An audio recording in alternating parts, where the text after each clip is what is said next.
السلام عليكم، اهلا وسهلا بكم متابعيني في كل مكان. النهارده هنشوف طبعا ايه حكايه الثوم والبصل كل يوم في زياده.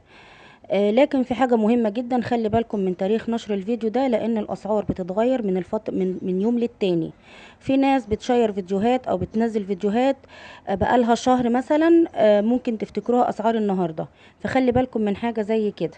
طيب، لايك يا جماعه للفيديو، الف شكر لدعمكم حتى لو كان قليل. بحاول اعرض لكم الاسعار الحقيقيه بحكم معرفتي الدائمه المستمره ومتابعتي الجيده لمعرفه الاسعار، اسعار الحاجتين دول بالذات.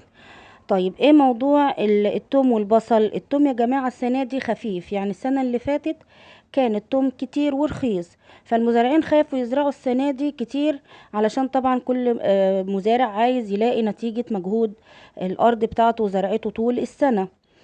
فكان المحصول قليل السنة دي من التوم والبصل. كل ما خف كل ما زاد في السعر، يعني احنا في نهاية الموسم بتاع التقليع خلاص. اللي خزن التوم اخضر، واللي فرم، واللي اشترى وخزنه وهو ايه، رخيص الكلام ده كله. بعدين هنلاقي كل شوية يعني شوية كده هتلاقي التوم خف من السوق. كل ما خف كل ما كان سعره غالي، والسوق قلاب يا جماعة. محدش دخل في علم الغيب، الله أعلم.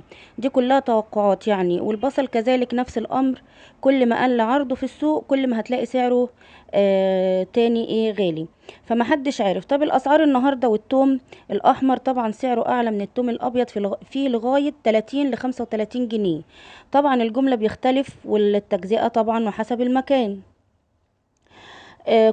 كل مكان حسب الايه، يعني كل واحد حسب المكان. هتلاقي في مكان فيه ب25، ومكان هتلاقي ب30 وب40 وب50 كمان. تمام كده. انا بتكلم اسعار اللي هي الايه في شبرا الخيمة هنا. زي ما قلنا المكان بيختلف. والبصل كذلك الأحمر بعرشه بيبدأ من 10 جنيه، ومن غير العرش ب12 ل15 جنيه. وبصل الكشري اللي هو الفرز فيه اللي هو الكبير طبعا واللي هو الحلو ب10 جنيه. والأسعار حسب كمية العرض والطلب.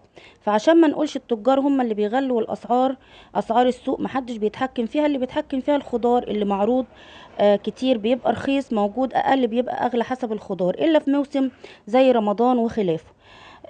في نهاية الفيديو بشكركم وأتمنى دعمكم، وربنا يبارك في مصر.